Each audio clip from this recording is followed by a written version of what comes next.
اس میں سیکھے خواتین دین کے، کیا خوب ہے یہ سلسلہ دین اور خواتین اعوذ باللہ من الشیطان الرجیم، بسم اللہ الرحمن الرحیم، الحمدللہ الذی ہدانا لہذا وما کننا لنہتدی لولا ان ہدانا اللہ۔ یعنی تمام تعریفیں اللہ رب العزت کے لیے ہیں جس نے ہمیں ہدایت کی راہ دکھائی، اور اگر اللہ ہمیں ہدایت کی راہ نہ دکھائے تو ہم کچھ بھی کر نہ پائیں۔ تمام تر درود و سلام ہوں اللہ کے حبیب سید الانبیاء امام الانبیاء حضور جان عالم صلی اللہ تعالی علیہ وآلہ وسلم پر۔ السلام علیکم ورحمۃ اللہ وبرکاتہ۔ جناب، خواتین کی دینی تربیت اور اصلاح کے تعلق سے ARYQ-TV کی یہ عمدہ کاوش جس کا سرنامہ ہے دین اور خواتین، اور جس پروگرام کو لے کے یہ ذرائع ناچیز ہر بدھ اور جمعرات کو پاکستانی وقت کے مطابق کم و بیش 5 بجے ARYQ-TV کی اسکرین پہ براہ راست ہماری پیاری سی عالمات اور ہمارے مینٹور کے ساتھ حاضر ہو جاتی ہے۔ جناب، ہم کوشش یہ کرتے ہیں کہ شرعی تعلیمات کو، شریعت مطہرہ کی جو بنیادی تعلیمات ہیں بیسیکلی، یعنی فضائل اور مسائل پہ کلام کیا جائے اور دین کو سیکھا جائے، سکھایا جائے، شریعت مطہرہ کو امپلیمنٹ کیا جائے basically in are daily lives. جناب، آج ہم کیا بات کر رہے ہیں؟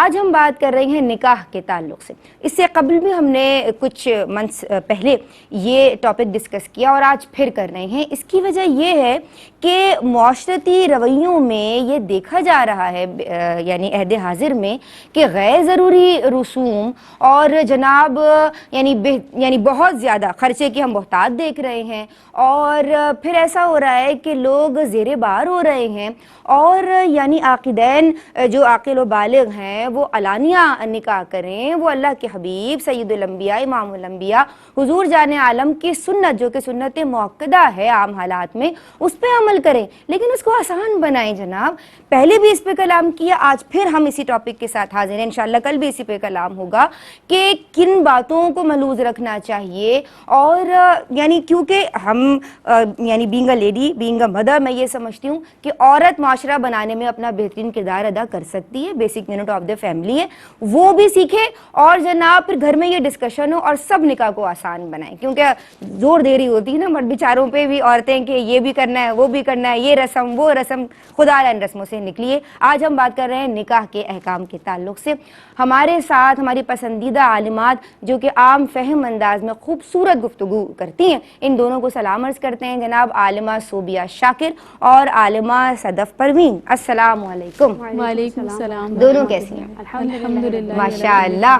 سلام عرض کرنے کے بعد آپ دونوں کو ویلکم کرتے ہیں، خوش آمدید کہتے ہیں، ماشاء اللہ۔ ظاہر ہمارے ٹاپکس یعنی اوکیجنز جو آتے رہتے ہیں اسلامک، اس حوالے سے ہمارے کچھ پروگرامز نہیں ہو پاتے، آپ ریکارڈڈ شوز دیکھ رہے ہوتے ہیں، کبھی لائیو ہوتے ہیں، تو کچھ ہم جو ہے وہ کبھی غیر حاضر بھی ہو جاتے ہیں، تو اس کے لیے معذرت، لیکن جب بھی ہم کوشش کرتے ہیں پروگرامز کریں تو اچھے ٹاپکس کے ساتھ حاضر ہوں۔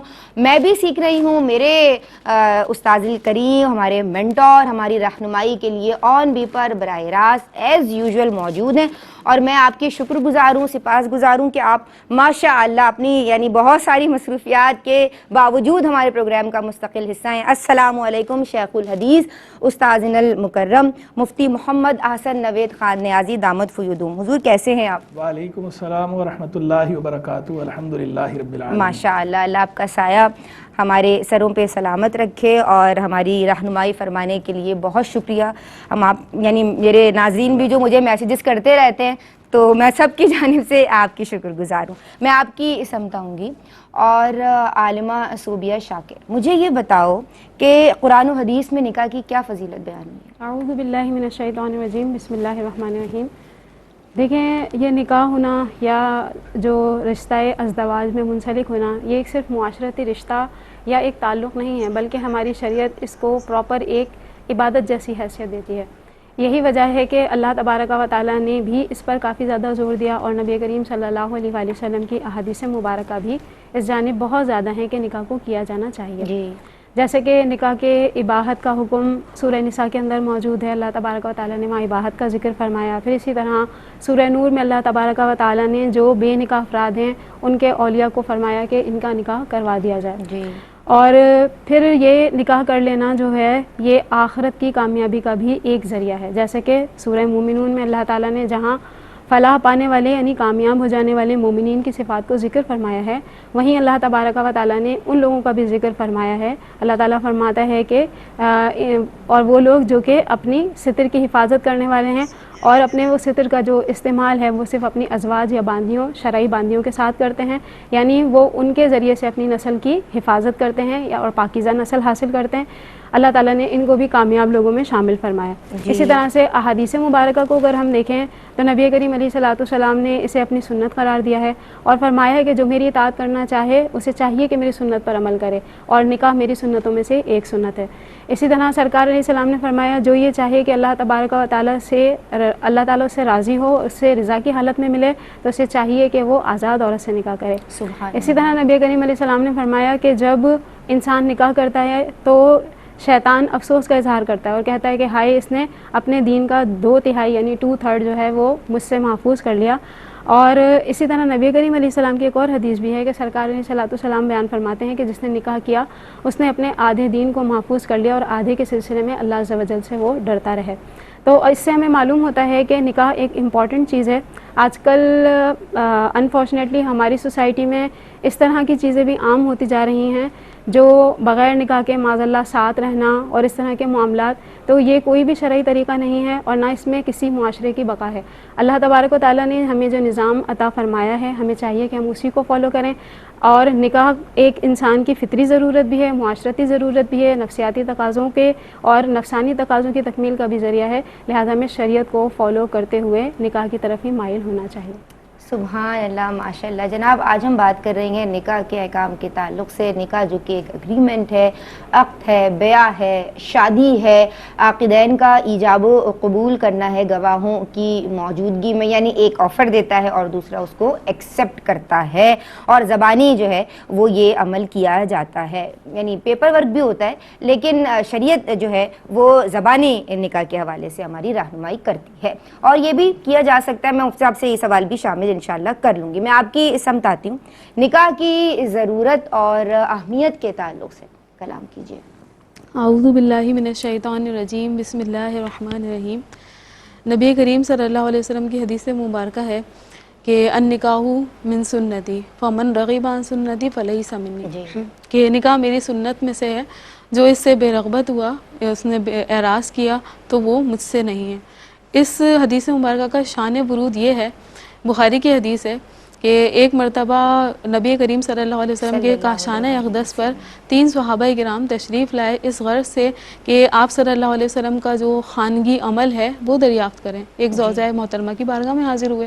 اس وقت نبی کریم صلی اللہ علیہ وسلم گھر پہ تشریف فرما نہیں تھے. تو انہوں نے جب نبی کریم صلی اللہ علیہ وسلم کا خانگی عمل دریافت کیا، ان کو بتایا گیا. انہوں نے اسے ہلکا سا گمان کیا کہ آپ صلی اللہ علیہ وسلم کا عمل مبارکہ ہے، آپ تو اللہ تعالیٰ کے نبی ہیں، بخشائے ہیں، مغفرت یافتہ ہیں، لیکن ہم کہاں. تو پھر ان میں سے جو تینوں تھے انہوں نے کچھ اس طرح کا ارادہ اپنا ظاہر کیا. ایک نے کہا کہ میں جو ہے پوری رات سوؤں گا نہیں، پوری رات عبادت کروں گا. دوسرے نے کہا میں پورے دن ہر دن روزہ رکھوں گا. اور تیسرے نے یہ ارادہ ظاہر کیا کہ میں اب ہرگز شادی نہیں کروں گا. اچھا. تو جب نبی کریم صلی اللہ علیہ وسلم کو اس بات کا علم ہوا تو آپ صلی اللہ علیہ وسلم ان کے پاس تشریف لے گئے اور ان سے دریافت فرمائے گا کہ تم نے ایسا کہا ہے. تو انہوں نے اقرار کیا کہ جی ہاں. تو پھر آپ صلی اللہ علیہ وسلم کے جو الفاظ مبارکہ ہیں اس کا یعنی مفہوم یہ ہے کہ میں تم سب سے زیادہ اللہ تعالیٰ سے ڈرنے والا ہوں اور اللہ تعالیٰ سے میں تم سب سے زیادہ تقوی اختیار کرنے والا ہوں، لیکن میں رات میں عبادت بھی کرتا ہوں، میں روزہ بھی رکھتا ہوں اور میں نکاح بھی اختیار کرتا ہوں. اور پھر جو خاص طور پہ جنہوں نے یہ ارادہ ظاہر کیا تھا کہ میں ساری زندگی نکاح نہیں کروں گا، آپ نے ان سے فرمایا کہ من رغب عن سنتی فلیس منی، کہ جس نے میری سنت سے اعراض کیا وہ مجھ سے نہیں ہے. لیکن اس کی وضاحت ذکر کی گئی. ایک تو اس سے یہ پتہ چلتا ہے کہ نکاح سے بیزار ہونا یا اس سے اعراض کرنا اس کو نبی کریم صلی اللہ علیہ وسلم نے ناپسند فرمایا ہے. اور پھر اس کی وضاحت یہ ذکر کی جاتی ہے کہ یہ جو فرمایا کہ نکاح آپ صلی اللہ علیہ وسلم کی سنت ہے, تو اس سے مراد سنت موقدہ ہے, اور یہ عام حالات میں ہے کہ جب انسان نارمل حالت میں ہے وہ نفقہ بھی دے سکتا ہے, حقوق زوجیت بھی ادا کر سکتا ہے, تو پھر اس صورت میں فرمایا کہ نکاح کرنا سنت موقدہ ہے. اور اگر حالت اس کی ایسی ہے کہ وہ نفقہ وغیرہ تو دے سکتا ہے, حقوق زوجیت بھی ادا کر سکتا ہے, لیکن نکاح نہ کرنے کی صورت میں یا تو اس کو اندیشہ ہے کہ گناہ میں پڑ جائے گا, یا یقین ہے, یقین کی صورت میں تو نکاح کرنا فرض ہوگا, اور اگر اندیشہ ہے اور پورا یقین نہیں ہے تو واجب ہوگا. تو یہ نبی کریم صلی اللہ علیہ وسلم کی ہمیں تعلیمات ملتی ہے. اسی طرح جب ہم یعنی آپ کی جو کنڈیشن ہے اس کے اکارڈنگ شریعت آپ پہ حکم لگا رہی ہے, آپ یہ دیکھیں نا, ماشاءاللہ سبحان اللہ. اسی طرح حضرت عبداللہ بن مسعود رضی اللہ تعالیٰ عنہ کی ایک روایت ہے, نبی کریم صلی اللہ علیہ وسلم وہ فرماتے ہیں کہ ہمارا ایک گروہ جو تھا وہ نبی کریم صلی اللہ علیہ وسلم کی بارگاہ میں حاضر تھا, تو آپ صلی اللہ علیہ وسلم نے ان کو خطاب فرمایا کہ یا معاشر الشباب, اے گروہ نوجوان تم نکاح کرو. کیوں؟ اس لیے کہ جو نکاح ہے یہ نگاہوں کی حفاظت کرنے والا ہے اور ستر کی حفاظت کرنے والا ہے. تو اس سے یہ بھی پتہ چلتا ہے کہ جو نگاہوں کی حفاظت ہے اور ستر کی حفاظت ہے ہماری شریعت کو بہت زیادہ محبوب ہے, اور یہ کوئی معمولی چیز نہیں ہے, یہ بہت زیادہ اہم ہے. یہ دونوں کے لیے؟ جی دونوں کے لیے ہیں. جیسے قرآن کریم کی ہمیں آیات بھی ملتی ہیں, مومنین کو حکم دیا گیا ہے کہ وہ اپنی نگاہوں کی حفاظت کر اپنی نگاہوں کو جھکا کر رکھیں, اور خواتین کو پردے کا حکم دیا گیا. تو یہ کوئی معمولی چیز نہیں ہے, لہٰذا نکاح کرنا چاہیے. اور اسی طرح جیسے اب ذکر کیا گیا ہے کہ جو نکاح کرتا ہے وہ اپنا آدھا دین بچا لیتا ہے, اور آدھے دین کے بارے میں وہ اللہ تعالیٰ سے ڈرتا رہے. تو تمام باتوں کا خلاصہ کلام یہ نکلتا ہے کہ جو کوئی نکاح کرتا ہے تو یہ نکاح کیا ہے, نبی کریم کی سنت ہے, اور نکاح نہ کرنا آپ کی ناراضی کا سبب بنتا ہے. نکاح کرنے سے انسان کے ستر کی حفاظت ہوتی ہے, نکاح کرنے سے انسان کی جو ایمان ہے اس کی حفاظت ہوتی ہے, شیطان اس پر غصہ ہوتا ہے, اور اس کے علاوہ اس سے جو نسل انسانی ہے اس کی بقا حاصل ہوتی ہے. اور یہ جو نسل ہے اس میں اضافہ, نبی کریم صلی اللہ علیہ وسلم نے ایک حدیث مبارکہ میں فرمایا کہ میں اپنی امت کے جو اضافہ ہے اس پر فخر کروں گا. تو اور پھر اس کے علاوہ جب یہ اولاد ہے تو اب ایسا نہیں ہے کہ اس کی تربیت نہ کریں, تو وہ تربیت کرنے کا بھی موقع ملتا ہے. اور جب یہ اولاد تربیت یافتہ ہوگی تو آپ کا گھر کا ماحول اچھا ہوگا, گھر اچھا ہوگا تو خاندان اچھا ہے, پھر معاشرہ اچھا ہوگا, اور پھر یہ کہ آپ کا دین اور آپ کا ملک بھی اچھا ہوگا. بارب گفتگو ماشاءاللہ آج صدف نے کی ہے جناب. خاندان اور خاندان کا جو آغاز ہے وہ نکاح سے ہوتا ہے, اور یہ حضور کی سنت ہے صلی اللہ علیہ وآلہ وسلم, آپ کا طریقہ. اب اس سے بڑھ کے اور کون سی فضیلت ہوگی؟ ہمارے ساتھ رہیے. السلام علیکم ورحمۃ اللہ. جی بسم اللہ الرحمن الرحیم. السلام علیکم ورحمۃ اللہ. جناب دین اور خواتین میں آپ سب کا خیر مقدم کرتی ہوں. آج ہم بات کر رہے ہیں نکاح کے احکام کے تعلق سے. ہمارے ساتھ عالمات موجود ہیں, اور آن بی پر براہ راست ہمارے مینٹور, ہمارے استاذ مفتی محمد احسن نوید خان نیازی دامت فیودہم بھی تشریف فرما ہیں. السلام علیکم حضور. وعلیکم السلام ورحمۃ اللہ وبرکاتہ. بریک سے قبل بات ہوئی قرآن و حدیث میں نکاح کی جو فضیلت وارد ہوئی ہے اور نکاح کی ضرورت اور اہمیت, آپ اس پہ کلام فرمائیے. بسم اللہ الرحمن الرحیم. صلی اللہ علیہ حبیبی محمد وعلی آلہ وصحبہ وبارک وسلم. اس عالم کی جو بقا ہے وہ اسی پر منحصر ہے کہ افزائش نسل ہو. انسانوں کی جو آبادی ہے یہ آبادی ہوگی تو اس نظام کی, اس عالم کی بقا رہے گی. تو اس کا جو جائز طریقہ ہے وہ طریقہ نکاح ہی ہے. تو اس نکاح کو رکھا ہی اس لیے گیا ہے کہ یہ سلسلہ عالم اسی طرح جاری رہے, جی, اور اس کو جائز طریقے سے رکھا ہے. اور حضور جان عالم صلی اللہ تعالی علیہ وآلہ وسلم کا ارشاد بھی ہے, تزوج الودود الولودا فانی مکاثر بکم الامما. یہ جب نکاح ہوتا ہے ہمارے یہاں تو عام طور پر جو نکاح کا خطبہ پڑھا جاتا ہے تو نکاح کے خطبے کے اندر کچھ آیات کی تلاوت کی جاتی ہے اور کچھ احادیث جو ہے وہ پڑھی جاتی ہیں. ضروری نہیں ہے کوئی, یعنی ایسا فکس نہیں ہے خطبہ کہ وہی خطبہ نکاح کے موقع پر کہنا ہی ہے, لیکن عام طور پر جو ہمارے ہاں ایک رواج ہے کہ نکاح کے خطبے میں جن آیات کی تلاوت کی جاتی ہے اور جن حدیث کی تلاوت کی جاتی ہے تو وہ اس موقع کی مناسبت سے کی جاتی ہے. تو اکثر جو خطبہ ہائے نکاح ہیں ان کے اندر باقاعدہ یہ حدیث بیان بھی کی جاتی ہے. جب خطبہ نکاح کا پڑھا جاتا ہے تو یہ حدیث بیان کی جاتی ہے کہ حضور جان عالم علیہ السلام نے فرمایا کہ زیادہ محبت کرنے والی اور زیادہ بچے پیدا کرنے والی خاتون سے نکاح کرو کہ میں قیامت کے روز دیگر امتوں کے سامنے تمہاری کثرت پہ فخر کروں گا. تو نکاح کے مقاصد میں سے یہ ایک اہم مقصد ہے اور شریعت مطہرہ اسے بنظر استحسان دیکھتی ہے اور اس کی ترغیب بھی دلائی گئی ہے اور باقاعدہ حدیث کے اندر بھی آئی ہے. اور پھر دوسری بات یہ ہے کہ ایمان کی حفاظت بھی اسی کے اندر ہے. اور یہ جو آج کل ایک سازش کے تحت ایسے کر دیا گیا ہے کہ نکاح کو مشکل سے مشکل تر کر دیا گیا ہے اور بغیر نکاح کے ریلیشن کو اس طرح بنا دیا گیا ہے کہ جیسے کوئی اس میں ایسا ایشو نہیں ہے. اس کے اندر بہت سے عوامل کار فرما ہیں اور ان کا منفی رول ہے وہ پلے کر رہے ہیں. دن بدن جو ہے لوگوں کے اندر اس سوچ کو انجیکٹ باقاعدہ کر دیا گیا ہے کہ لیونگ ریلیشن جو ہے وہ لیونگ ریلیشن میں کوئی جو ہے وہ سمجھتے ہیں کہ اس میں کوئی یار نہیں ہے, کوئی یار کی بات نہیں ہے, باہمی رضامندی سے اگر اگلے کر رہے ہیں تو جب کہ حالانکہ شریعت اس کی اجازت نہیں دیتی. شریعت نے نکاح رکھا ہے, نکاح کے بغیر اس طرح لیونگ ریلیشن کا تصور نہیں ہے. تو نکاح کو عام کیا جائے, نکاح کو فروغ دیا جائے اور نکاح کو آسان بنایا جائے. یہ جو طرح طرح کی رسوم ہیں ان رسوم کی وجہ سے نکاح مشکل ہو گیا ہے. تو ان رسوم کو بالائے طاق رکھ دیں. جو بالائے طاق رکھنے کی چیزیں ہیں انہیں بالائے طاق نہیں رکھ رہے اور جو عمل کرنے کی چیزیں ہیں انہیں بالائے طاق رکھا جا رہا ہے.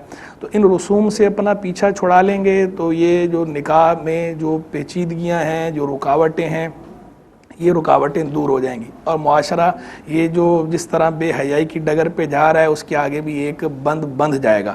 تو اس لیے جو ہے وہ نکاح کو عام کرنے کے لیے اس کے اندر جو رکاوٹیں ہیں ان سوشل جو معاشرتی طور پر سماجی طور پر جو رکاوٹیں آ گئی ہیں ان رکاوٹوں کو بھی دور کرنے کی بات کی جانی چاہیے اور ان رکاوٹوں کو دور کرنے کی کوشش بھی کرنی چاہیے. اور عموماً جو گھر کے بڑے ہوتے ہیں یہ انہیں پہل کرنی ہوتی ہے. وہ خود دل بڑا کر کے ان رسوم سے پیچھا چھڑائیں گے تو پیچھے جو نئی نسل ہے جو ان کے ماتحت ہے وہ بھی ان رسوم سے بچیں گے. لیکن ہوتا یہ ہے کہ لوگ رسوم کی جب بات آتی ہے, دوسروں کی بات آتی ہے تو تنقید کرتے ہیں, نقد کرتے ہیں, برا بھلا کہتے ہیں, لیکن جب اپنے گھر کی بات آتی ہے تو پھر وہ رسوم چھوڑنے کو تیار نہیں ہوتے. اور وہی جو بیجا رسوم ہے جن کے اندر اتنا زیادہ خرچ ہوتا ہے اور بار تلے آ جاتے ہیں. ایک شادی کرتے ہیں تو اس ایک شادی میں اتنی کمیٹیاں بھرتے ہیں, پھر اس کے بعد وہ کمیٹیاں بھرتے رہتے ہیں.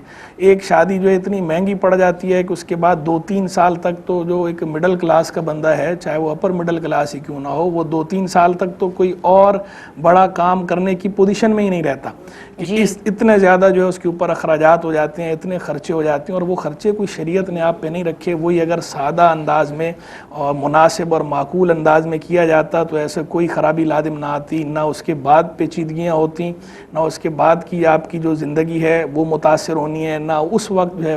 بس لوگوں نے اپنی ناک کا اس کو مسئلہ بنا لیا ہے. تو ناک کا مسئلہ نہیں بنانا چاہیے اور دل بڑا کر کے خود جو لوگ ہیں وہ خود سے یہ فیصلہ کریں گے, اپنے گھر سے شروع کریں گے تو اس کا اثر پڑے گا, اس کا امپیکٹ ہوگا. لیکن جب اپنے گھر سے نہیں کریں گے, اپنے گھر کی بات آئے گی تو کہیں گے نہیں ہم تو ہمارے یہاں یہ رسم بھی ہوتی ہے, ہمارے یہاں یہ رسم بھی ہوتی ہے, ہمارے یہاں یہ رسم بھی ہوتی ہے. تو وہ جو لڑکے والے ہیں وہ بھی ایک رسوم کی لسٹ دے دیتے ہیں, پر وہ جو لڑکی والے ہیں ان کی بھی ایک رسوم کی لسٹ ہو جاتی ہے. دونوں طرف سے مل کے پھر وہ ایک الگ ہی وہ فضا بن جاتی ہے. تو جو اسلام کا طریقہ ہے, سادہ طریقہ ہے, دین ہمارا دین فطرت ہے, اس نے سادہ انداز کو پسند فرمایا. سادگی کے ساتھ مناسب اور معقول انداز میں اگر شادی کی جائے تو شادی کوئی مشکل نہیں ہے اور اس شادی پہ کوئی ایسے اخراجات بھی نہیں ہے. اور برکت والا نکاح تو قرار ہی اسی کو دیا گیا ہے کہ جس کے اندر خرچہ کم سے کم ہو.